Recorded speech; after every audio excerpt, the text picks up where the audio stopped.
Hello, everyone. My name is Andrew. And my name is Anna. And this is the Culips English Podcast. You're listening to Chatterbox, the Culips series for intermediate to advanced English learners that features natural conversations between native speakers about compelling topics, trending current events, or hot issues. Today, I'm joined by my co-host, Anna. Hello, Anna. Hello, Andrew, and hello to everybody listening as well. So today we're going to be discussing a topic that has to do with well-being, stress, mental health, careers, and all of those fun things rolled into one, because we're going to be talking about burnout. Burnout. Yes, that's right. And I think it's probably a term that many of our listeners have heard before. It's kind of a buzzword these days, in fact. And Anna, even maybe some of our listeners, but hopefully not too many of our listeners, but maybe some have even experienced burnout personally. Definitely. Burnout can be a huge life challenge. So I hope that too many of you out there haven't had to go through it. But I think it's something that a lot of us, at least on some level, can relate to. Anyway, we'll be chatting all about this topic and sharing our own personal experiences and opinions about it. Of course, along the way, we'll be breaking down and explaining interesting and important vocabulary as it comes up. And for all Culips members, there's a study guide and an interactive transcript for this episode, along with an ad-free version of the audio that includes some exclusive bonus content. Yeah, that's right. And actually, we make study guides and transcripts for all of our episodes, and they're designed by our team of expert English teachers to help you build your English skills and reach your learning goals faster than ever. And as a Culips member, you'll also get some amazing extras like invitations to our monthly live streams, full access to our member-only Fluency Files series, and much more. So to learn about all the details and to sign up and become a Culips member, please just visit our website, which is culips.com, and you can do that.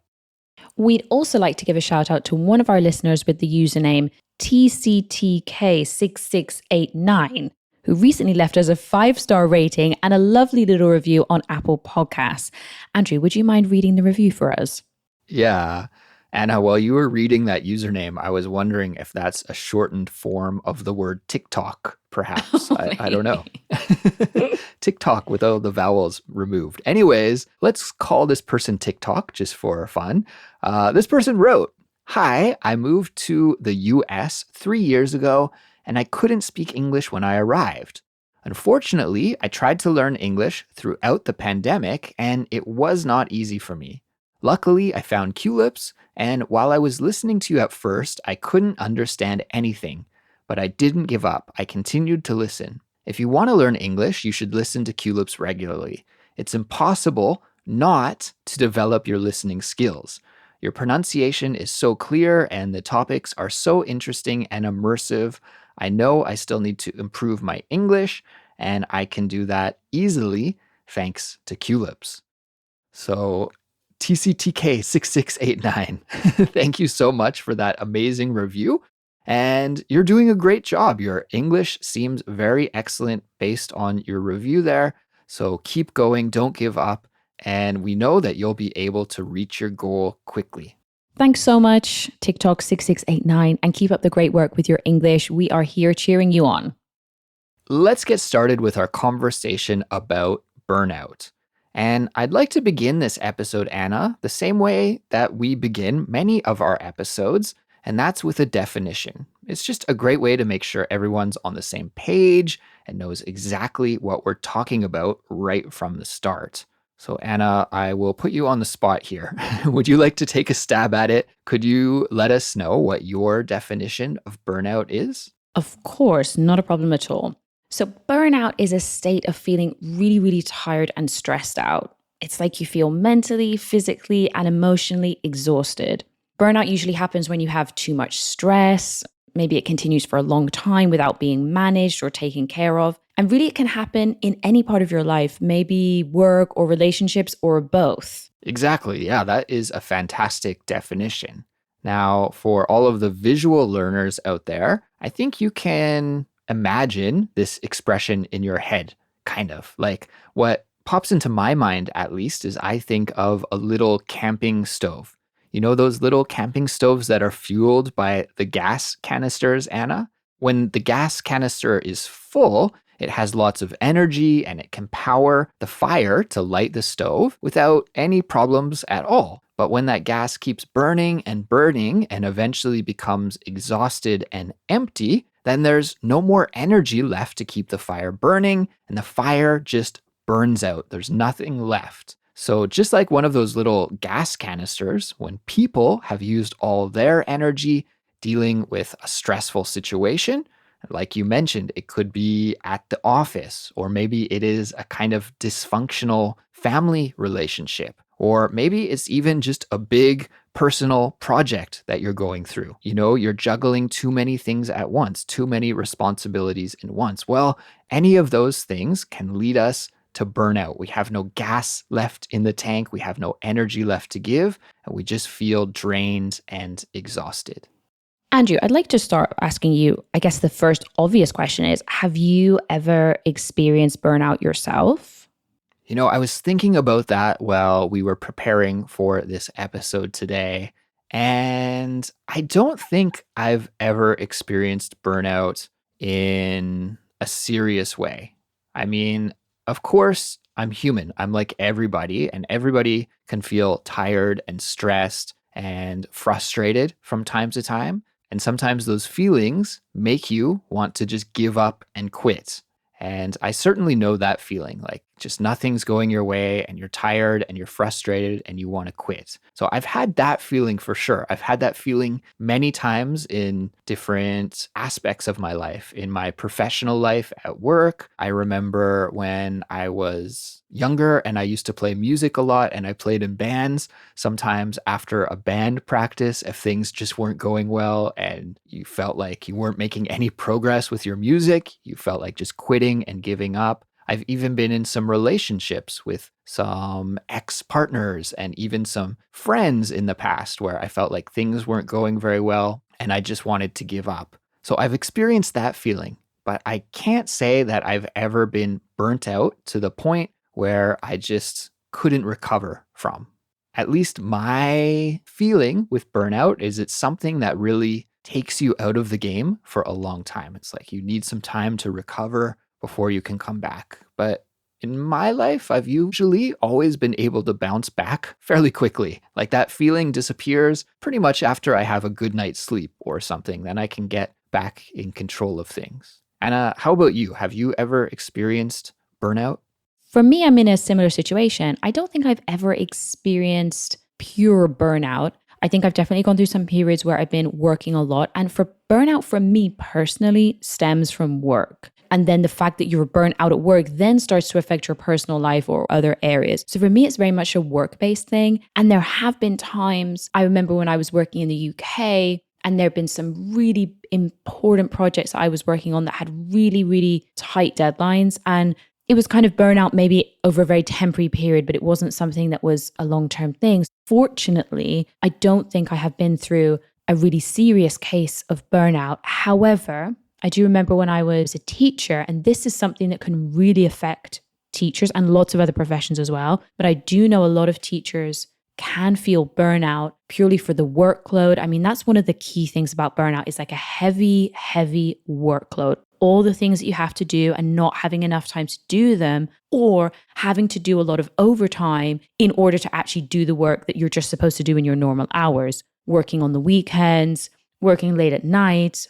It almost feels like you have no time to do anything else. Your whole life is consumed by work. And I do know some other teachers who have experienced burnout just purely from a heavy workload. And I do know that it affects a lot of different people. But then I do think there are some people who they have burnout, but they're almost workaholics as well. So I think there is an element of that is like almost sometimes burnout becomes the norm for some people. I never thought of it that way, but yeah, maybe if you are a workaholic, you just get used to it, right? You're like, oh, this is just what life is. This is how things are supposed to be.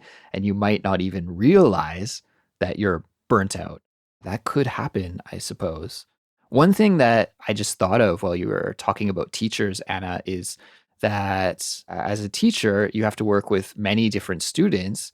And sometimes those student relationships can also be extremely demanding. If you have a challenging student in your class, sometimes even when you leave the school and you go home at the end of the day, you're still thinking about your relationship with that student, maybe how you can help that student or how you need to operate your class to make the class successful if you have a student that causes a disruption in the classroom.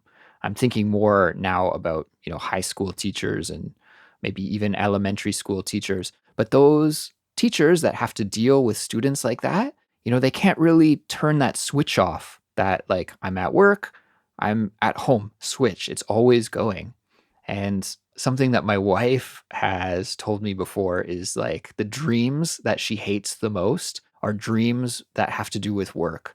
Like if she has an office dream, which can happen from time to time, right? You have a dream about being in the office. And she's like, I hate those dreams because that's my personal time. And it's like, I feel that same stress of working even when I'm sleeping. So I think maybe people who can flip that switch really easily, like, this is my work time, this is my personal time, and they don't let the two mix.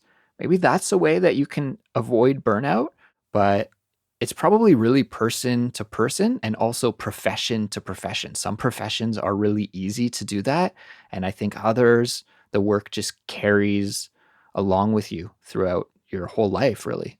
Yeah, the lines become very blurred, as you said before. And I think that's also made worse by things like home working. Sometimes it's very difficult to separate what's my home life and what's my work life. And another profession that pops into my head, kind of this normalized burnout, is the medical professions, doctors, and nurses. I have family members who are nurses, and they work so much and so many hours, and they switch between shifts, and it's a very stressful, high pressure job as well.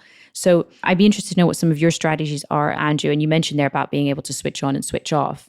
I think one of the most effective strategies for me, and something I'm still learning to do, by the way, guys, is about being able to say no when you need to say no. You don't have to say yes to everything. And you don't even have to say yes to something that you think, oh, maybe this could be a really, really good opportunity for me, or maybe this would be really good if it's going to mean that it's going to put a lot of pressure, it's going to put a lot of work on you. You're not going to be able to do it very well because you're going to spread yourself too thin. Guys, this is a beautiful expression, but basically, if you spread yourself too thin, you don't do anything really very well. It's better to do a few things, but really well, rather than to spread yourself too thin and not do anything very well at all.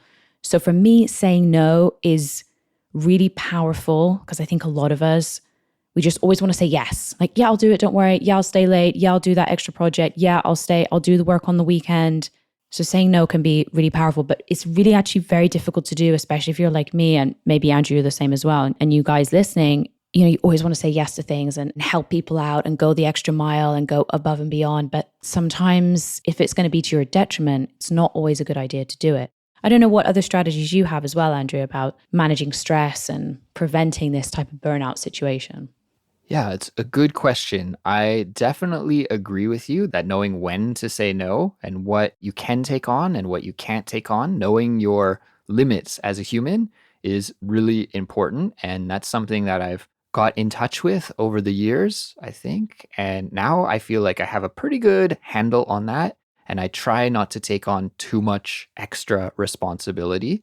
I think also setting aside some time where I do no work at all is really important. So I'm lucky in my life that I have work. I get to do work that I really enjoy. I love doing the podcast. I love teaching English.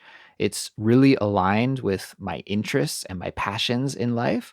And that makes working really easy, right? I'm very lucky in that regard that I'm not one of those people who wakes up in the morning and just goes like, oh, I got to go to that office again, or I got to do this job again. Like, I've experienced that in the past. I've had jobs in the past that I really hated for many different reasons. Maybe it was the coworkers, maybe it was the work itself. Maybe I felt like I was just underpaid and overworked. For many various reasons, I've felt that way in the past, but I don't feel that way anymore. So every day when I wake up, I don't have that feeling of dread or not looking forward to the day ahead. So that's amazing. Like, that really probably helps with avoiding burnout right from the start. But like you said, having these boundaries about what you can and can't do, and also about taking time, like setting apart time for myself, for my family is really, really important. So, usually because of the podcast, I have to work a little bit on the weekends. The weekend is when I do Culips,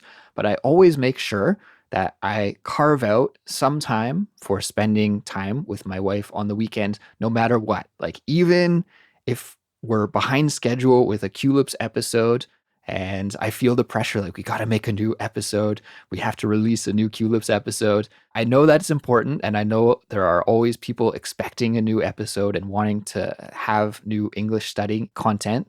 Guys, don't think I'm not prioritizing that, because that is a big priority in my life.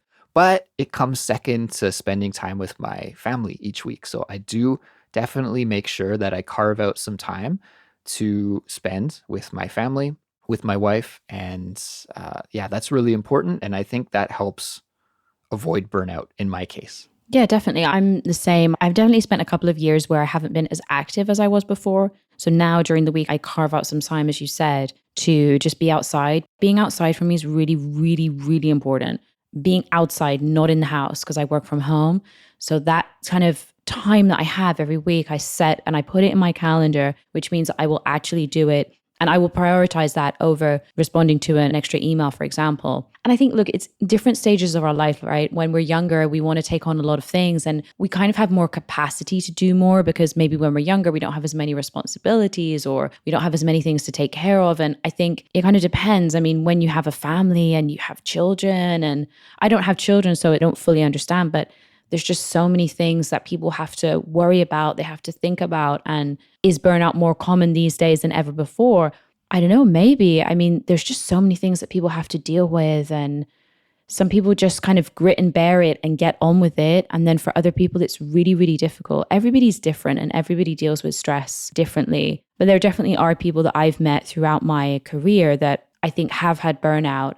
And some people are able to take time off. Sometimes the strategy is to actually take some time off work. Sometimes people take leave, and maybe it's a couple of months, maybe it's 4 weeks, and they take leave from work to get over that. And sometimes it is just about making some of these small changes to make your routine a little bit more manageable.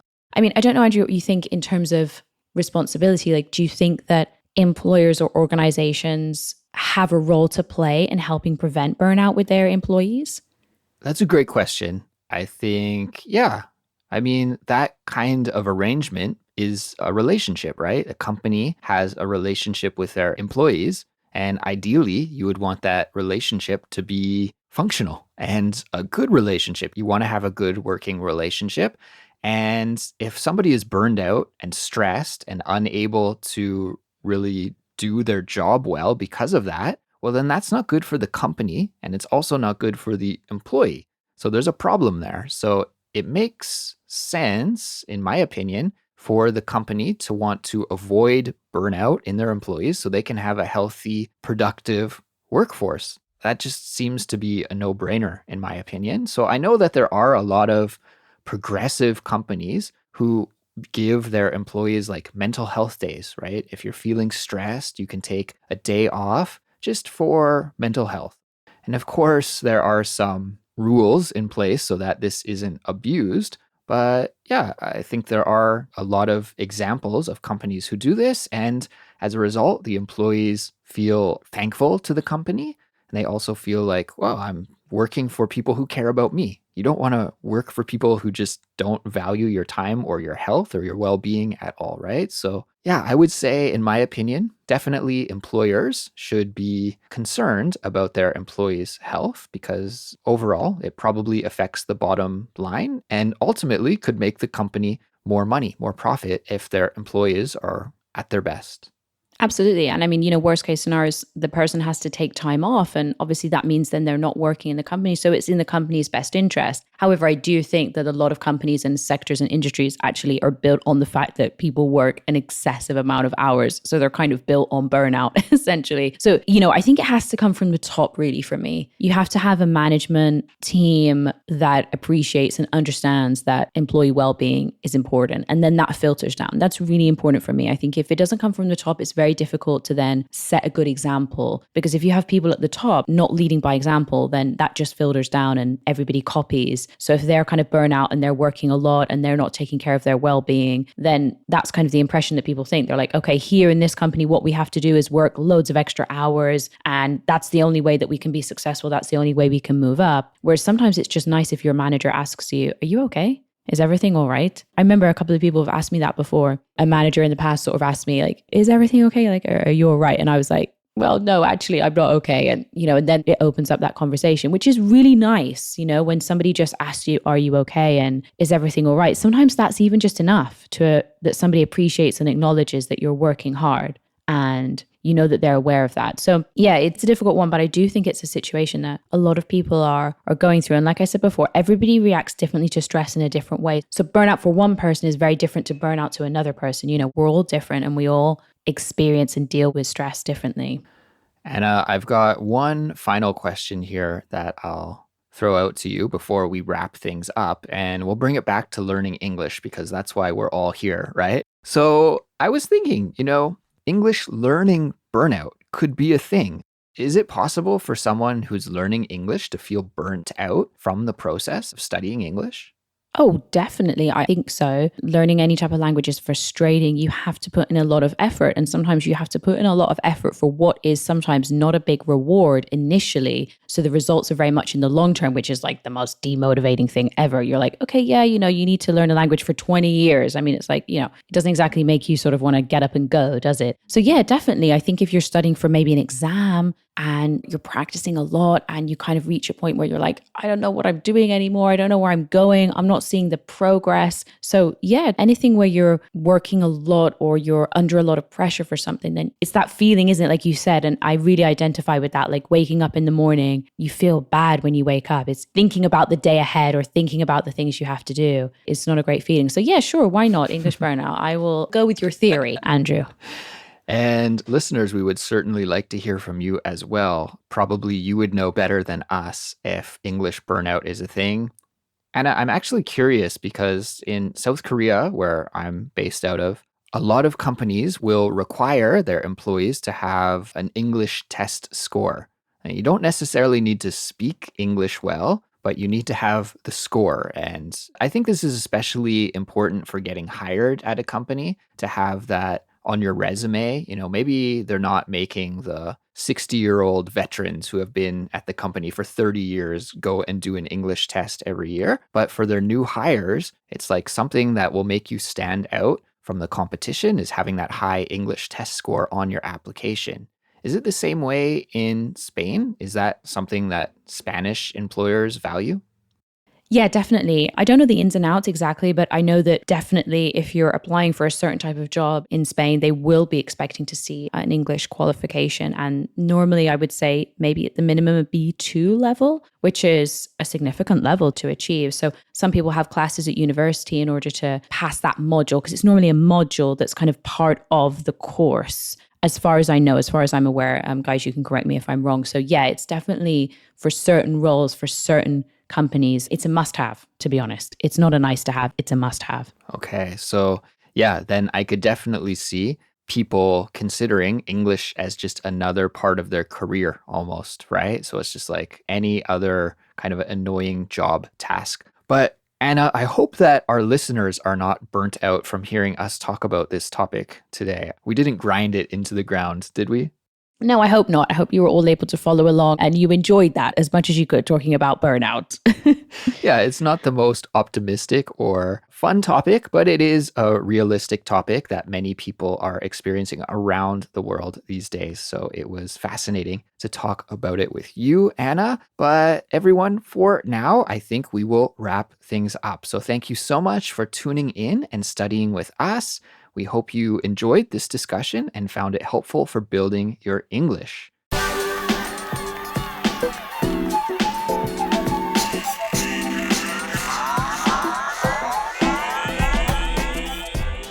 This episode was made free for everyone to listen to because of our awesome member community. And without our members, Culips wouldn't exist. As a token of our thanks, Anna and I are going to keep the conversation going for just a little while longer in the ad-free version of this episode. And if you're a Culips member listening right now to this episode, well, then you should stop and you should go to the member dashboard so you can download the ad-free version and listen to that bonus content.